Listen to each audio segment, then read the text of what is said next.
My name is Kate, and I grew up in a small house that always smelled of fresh bread. Dad inherited the family bakery from his parents, and I loved helping him knead dough after school. Mom was different. She was a realtor, always dressed in sharp suits and heels, bringing in more money than Dad ever did. "Kate, come set the table," Mom called one evening. I was 12, gangly and awkward, more interested in reading than anything else. "Coming!" I shouted back, dog-earing my page. As I laid out the plates, I heard them start up again. "Another slow month, John." Mom's voice dripped with disdain. "When are you going to get your act together?" Dad's reply was soft. "Sarah, please, not in front of Kate." "Oh, who cares?" Mom snapped. "She should know what a loser her father is." I gripped the edge of the table, willing myself not to cry. This was a common scene in our house. Mom belittling Dad, Dad trying to keep the peace. I knew Mom was angry about more than just money. She felt trapped in a life she never wanted. "Kate," Mom barked, "where's my wine?" I scrambled to pour her a glass, my hands shaking. As I set it down, some splashed onto the tablecloth. Mom's eyes flashed. "You useless girl! Can't you do anything right?" Dad intervened. "It's just a little wine, Sarah. No harm done." Mom glared at him. "You're too soft on her. No wonder she's growing up to be just as pathetic as you." I fled to my room, burying my face in my pillow. I loved Dad fiercely, but I couldn't understand why he put up with Mom's treatment. As for me, I'd learned to make myself scarce, to be as quiet and unobtrusive as possible. The next morning, I woke to find the house eerily silent. No smell of baking bread, no click of Mom's heels. I crept downstairs to find Dad sitting at the kitchen table, his face ashen. "Where's Mom?" I asked, though I already knew the answer deep in my gut. Dad wordlessly handed me a note. In Mom's elegant handwriting, it read, "John, I can't do this anymore. I'm leaving with Richard. He can give me the life I deserve, not this small-town nonsense. Kate, don't bother trying to find me. You're just dead weight I don't need. John, you're a loser, and you've turned our daughter into one too. Goodbye and good riddance." I stared at the paper, feeling like I'd been punched in the stomach. Mom was gone. She'd abandoned us, calling Dad a loser and me useless in her parting shot. The next few months were a blur of legal proceedings and emotional turmoil. Dad filed for divorce and petitioned to have Mom's parental rights terminated. I remember sitting in the cold courthouse, my sweaty hand clutching Dad's as we waited for Mom to show up. She never did. I zoned out as the adults talked, catching snippets like abandonment and unfit parent. When it was over, Dad squeezed my hand. "It's done, Katie," he said softly. "The divorce is final and your mother's parental rights have been terminated. It's just you and me now." I nodded, feeling a mix of relief and sadness. Life got harder after that. Dad threw himself into work, spending long hours at the bakery. Despite being only 12, I took on most of the housework. I'd come home from school, do my homework, then start on dinner and laundry. 3 years passed in this routine. Then, just after my 15th birthday, everything changed again. Dad came home one day, his face a mix of shock and grief. "Uncle Pete died," he said, collapsing into a kitchen chair. "Oh, Dad, I'm so sorry," I said, hugging him tight. He hugged me back, then pulled away, his eyes wide. "Katie, you won't believe this. He left me everything. Almost $300,000. I'm his only living relative. I don't know what to do with it all." But Dad figured it out quick. He invested a chunk of the money into the bakery, upgrading equipment and expanding the menu. Within months, our little bakery was the talk of the town. Dad hired more staff, extended the hours, and before we knew it, he was opening a second location across town. By the time I turned 16, Dad owned 3 thriving bakeries. Our financial worries were a thing of the past. I quit my school job and focused on my studies. We even took our first real vacation. a 2-week trip to Europe. As the years went by, Mom became a distant memory. Dad dated occasionally, but never seemed interested in remarrying. I didn't push it. We were happy as we were. High school graduation came and went in a blur of cap tossing and teary hugs. I'd worked my butt off and it paid off. I was headed to State University to study finance. The morning I was set to leave, Dad handed me a small box. "What's this?" I asked, opening it to find a key. Dad grinned. "Your graduation gift. It's an apartment near campus. No more worrying about dorm life or rent." I stared at him, speechless. "Dad, I can't. This is too much." He waved off my protests. "You earned it, Katie. Now go make me proud." College flew by. I threw myself into my studies, determined to make the most of the opportunity Dad had given me. When I wasn't in class or studying, I was interning at local financial firms. By the time I graduated, I had a job lined up as a junior financial analyst. My first day at work, I stood in front of my apartment mirror, straightening my laser. "You've got this, Kate," I told my reflection. "Make Dad proud." The job was challenging, but I loved it. Every bonus or raise I got, I invested rather than spent. Dad's voice echoed in my head. "Money makes money, Katie. Be smart with it." Years passed. By the time I hit 32, those smart investments had paid off. I owned 2 more apartments in addition to the one I lived in, all bringing in steady rental income. Life was good. Then came the phone call that changed everything. "Katie," Dad's voice sounded strained. "Can you come over? I need to talk to you about something." I found him sitting at his kitchen table, looking older than I'd ever seen him. "What is it, Dad?" I asked, fear clenching my stomach. He took a deep breath. "It's cancer, honey. Stage 4 pancreatic." The world tilted on its axis. "No," I whispered. "There must be some mistake." But there wasn't. The next year was a hellish roller coaster of treatments, remissions, and relapses. I spent every free moment at the hospital or at Dad's house, making his favorite cheese soup, even when he was too nauseous to eat it. One crisp autumn day, I arrived at Dad's house to find him sitting in his favorite armchair, a serious look on his face. "We need to talk, Katie," he said, patting the seat next to him. "The doctors gave me 6 months, tops." "No," I said, shaking my head furiously. "They're wrong. We'll get a second opinion. Well—" "Katie," he interrupted gently. "It's okay. I've made my peace with it. I'm selling the bakeries. Everything's going to you. You'll be set for life." I pulled back, wiping my eyes. "I don't want your money, Dad. I want you." He smiled sadly. "I know, sweetheart, but this is how I can take care of you even when I'm gone." The next 7 months were precious and painful. We talked more than we ever had about everything and nothing. I memorized every line on his face, the sound of his laugh, the smell of sugar and flour that clung to him even now. And then, on a quiet Wednesday morning, he was gone. The funeral was a blur. Afterward, I sat in Dad's empty house, clutching his favorite apron. The lawyer had already been by with the paperwork. True to his word, Dad had left me everything. I used the money from the bakeries to buy 2 more apartments. It felt right, somehow, building something lasting, just like Dad had done. A year after Dad's passing, I was just starting to find my footing again. Work kept me busy, and managing my rental properties gave me a sense of purpose. I'd settled into a new normal, or so I thought. Then came the call that turned everything upside down. "Kate, it's your mother. I'm back in town. I'd like to see you if you're willing." My mind raced. Part of me wanted to hang up, to protect myself from the woman who'd abandoned me. But another part, the part that still held on to the little girl I once was, couldn't help but be curious. "Okay," I heard myself say.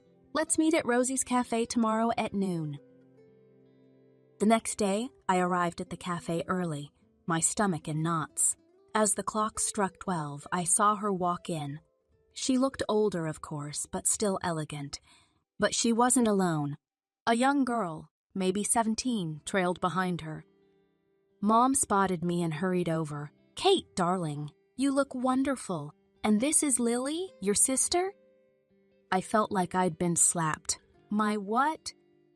We sat down, and Mom launched into her story, how her lover, Richard, had left her shortly after Lily was born, how they'd struggled to make ends meet, how she'd decided to come back to her hometown to start over. "I heard you have a rental property," she continued, her voice hopeful. "I was wondering if maybe—" She trailed off, but her meaning was clear. I looked at Lily, who was staring at her hands, clearly uncomfortable. I thought about Dad, about how he'd always taught me to be kind, even when it was hard. I thought about the scared little girl I used to be, wishing for her mom to come back. "Okay," I heard myself say. "I have a unit that's just become available. You can stay there." Mom's face lit up. "Okay, thank you. We'll pay rent, of course." I held up a hand. "No rent, just utilities, for now." As we hammered out the details, I watched Lily. She looked so young, so out of place. I remembered being her age, feeling lost and alone after Mom left. "So, Lily," I said, trying to sound friendly, "you're what, a junior in high school?" She nodded, meeting my eyes for the first time. "Yeah, it's weird, starting at a new school for senior year." I felt a pang of sympathy, I bet. "Listen, if you need help with anything, school stuff, or just someone to talk to, I'm here, okay?" Lily gave me a small smile. "Thanks, that means a lot." As we left the cafe, Mom hugged me again. "You're an angel, Kate. I know I have a lot to make up for, but I hope we can start fresh." I nodded, not trusting myself to speak. That night, as I drifted off to sleep, I couldn't shake the feeling that my life was about to get a lot more complicated. But for better or worse, my mother was back in my life, and I had a sister. Only time would tell what that would mean for all of us. The months following Mom and Lily's return were strange. Mom quickly found work as a realtor, slipping back into her old life as if she'd never left. Lily enrolled in the local high school for her senior year. I kept my distance, unsure how to navigate this new family dynamic. Occasionally, Mom would call or stop by. "Kate, darling, thank you again for the apartment," she'd gush, her smile wide and seemingly sincere. "You've been such a blessing." I'd nod, uncomfortable with her effusive gratitude. "It's fine, Mom. I'm glad I could help." Lily and I developed a cautious friendship. I'd help her with math homework or listen to her college plans. It was nice in a way, having a sister, but there was always a barrier, the weight of the years we'd missed. Then came Lily's graduation. I attended the ceremony, watching from the back as she accepted her diploma. Mom beamed with pride, and for a moment I allowed myself to imagine what life might have been like if she'd never left. The very next day, Mom showed up at my door unannounced. Her face was flushed, eyes blazing. "We need to talk," she snapped, pushing past me into the living room. I followed, confused. "What's going on?" She whirled on me. "Don't play dumb. I know about the apartments, Kate. All 4 of them." My stomach dropped. How had she found out?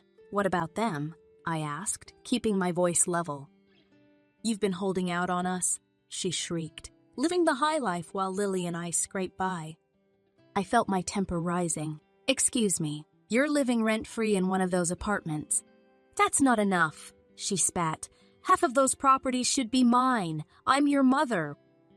I couldn't help it. I laughed. It was so absurd. "You can't be serious.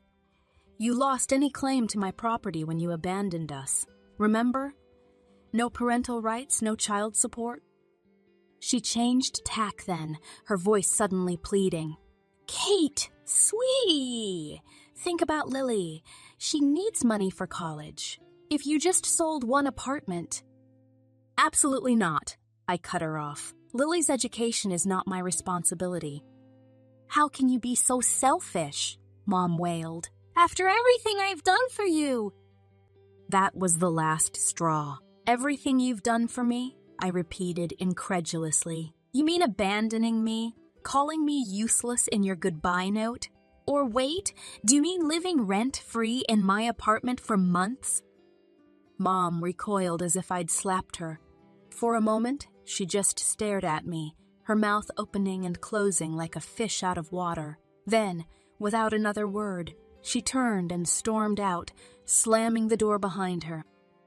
I stood there, shaking with anger and hurt. How dare she? After everything, how dare she try to guilt me like this? I sank onto the couch, my head in my hands. I'd known, deep down, that letting Mom back into my life was a risk. But I'd hoped. Well, I wasn't sure what I'd hoped for. As the adrenaline faded, I felt a deep, aching sadness. This woman who should have been my protector, my support, was nothing but a stranger who wanted to use me. And Lily. God! What was I going to do about Lily? 2 weeks after Mom's blow-up, I was grabbing coffee at my usual spot when I noticed the barista giving me odd looks. As I waited for my order, I overheard a snippet of conversation from a nearby table. "Can you believe it? Charging her own mother rent when she's got all those apartments?" I froze. Surely they couldn't be talking about me? But they were. Over the next few days, I caught more whispers, more sidelong glances. It seemed Mom had been busy spreading her twisted version of events to anyone who would listen. Then came the Facebook post. I saw it during my lunch break and nearly choked on my sandwich. My daughter Kate has 4 apartments she rents out, making a fortune but refuses to help pay for her sister's college education. She's forcing me to pay exorbitant rent when I can barely make ends meet. I'm heartbroken that my own child could be so greedy and selfish. The comments poured in, each one a knife to my heart. How could she do that to her own mother? What a horrible person. I always knew there was something off about her. Friends, relatives, even old classmates I hadn't spoken to in years, all of them jumping on the bandwagon, shaming me for my supposed greed. Not one of them seemed to remember or care that this woman had abandoned me as a child.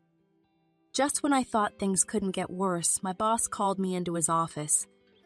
"Kate," he said, his face grave, "we need to talk about this situation with your mother. It's starting to affect the company's reputation." I felt the blood drain from my face.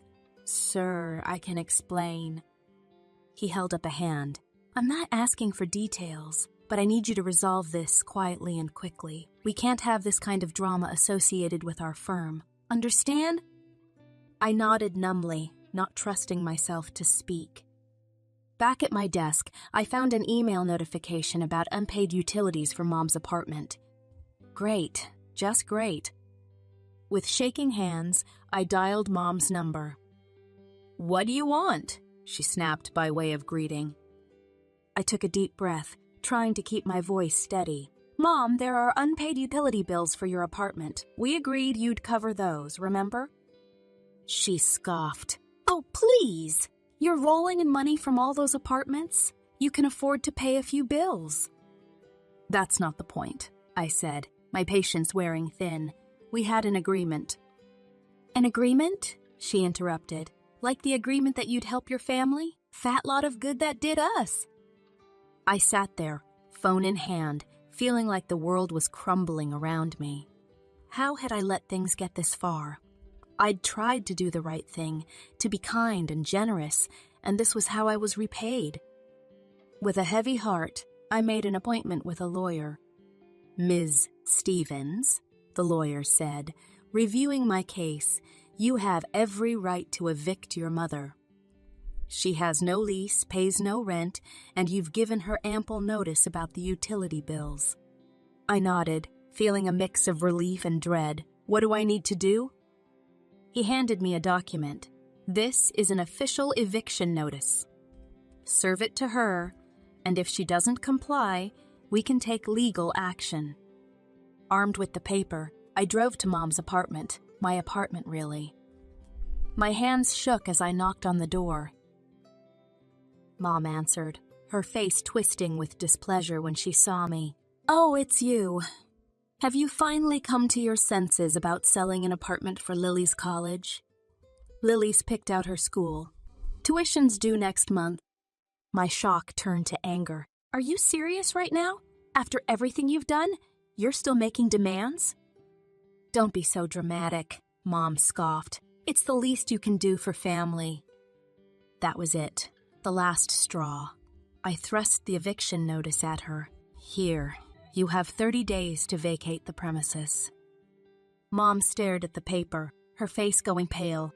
Then, without warning, she exploded. "You ungrateful little brute!" she screamed, her voice echoing through the apartment. "After everything I've done for you!" I stood my ground. "Everything you've done? You mean abandoning me? Spreading lies about me?" She lunged forward, her hand raised. I flinched, but the blow never came. Instead, she grabbed the front of my shirt, spitting insults in my face. "You're nothing. You hear me? Nothing but a selfish, heartless." I managed to break free, fumbling for my phone. "That's it. I'm calling the police." Mom's eyes widened, but she didn't back down. She continued her tirade, her words becoming more vicious with each passing second. When the police arrived, I was shaking, tears streaming down my face. I showed them the eviction notice, explained the situation as calmly as I could. "Ma'am," one officer said to Mom, "I suggest you calm down and discuss this civilly with your daughter." Mom sneered. "Civilly? With her? She's trying to throw us out on the street." The other officer turned to me. "Ms. Stevens, legally, this is a civil matter. We can't forcibly remove her without a court order. I'd suggest trying to work this out between yourselves or taking it to court if necessary." I nodded, feeling defeated. As the police left, Mom's triumphant smirk made my blood boil. "You won't do it," she taunted. "You don't have the guts to take your own mother to court."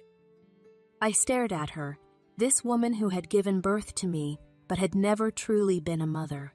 In that moment, I felt something inside me harden. "Watch me," I said, my voice low and steady. Before she could respond, I turned and walked away. As I reached my car, I heard the slam of the apartment door behind me. As I drove home, I thought about what lay ahead. A court battle, more drama, more pain, but also, maybe, a chance to finally break free from the toxic hold my mother had over me. The day of the court hearing arrived, and I felt like I might throw up.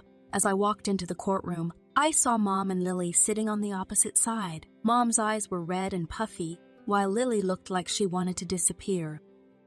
The proceedings began, and Mom put on quite a show. She wept dramatically, her voice breaking as she addressed the judge. "Your Honor," she sobbed, "my daughter has become so cold-hearted. She's trying to throw her own mother and sister out on the streets after everything I've done for her." I clenched my fists, willing myself to stay calm. Then my lawyer stood up, and I felt a wave of relief wash over me. "Your Honor," he began, his voice steady and confident, "I'd like to present some evidence that paints a very different picture of this situation." He proceeded to lay out the facts: Mom's abandonment when I was 12, the termination of her parental rights, her failure to pay any child support. He showed the judge the documentation of the rent-free arrangement and the unpaid utility bills. But he wasn't done. "Furthermore, Your Honor, we have evidence that Mrs. Stevens is not, in fact, in the dire financial straits she claims." Mom's head snapped up, her eyes wide.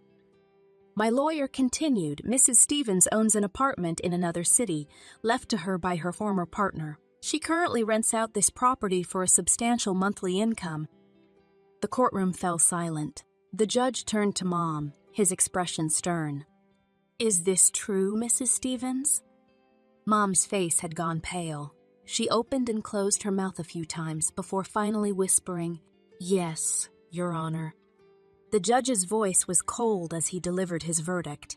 "This court grants the eviction. Furthermore, Mrs. Stevens will pay back rent for the month she occupied the apartment rent, free. Mrs. Stevens, your actions are nothing short of unconscionable. This case is closed. The gavel came down with a bang that seemed to echo through my entire body. It was over. We'd won. As we left the courtroom, I caught sight of Lily. She looked lost, confused, and my heart ached for her. This wasn't her fault. I walked over to her, ignoring Mom's glare. "Lily," I said softly, "I'm sorry it came to this. If you need help, real help, you can still reach out to me, okay?" She nodded, tears in her eyes. "I'm sorry, Kate, I didn't know." I gave her a sad smile and walked away, feeling like a weight had been lifted from my shoulders. In the weeks that followed, Mom and Lily moved out of my apartment. I heard through the grapevine that they'd gone to live in Mom's other property. I didn't try to contact them, and they didn't reach out to me. As I stood in the now empty apartment, memories of the past few months flashed through my mind. The hope I'd felt when Mom came back, the pain of her betrayal, the stress of the court case, but underneath it all, I felt free.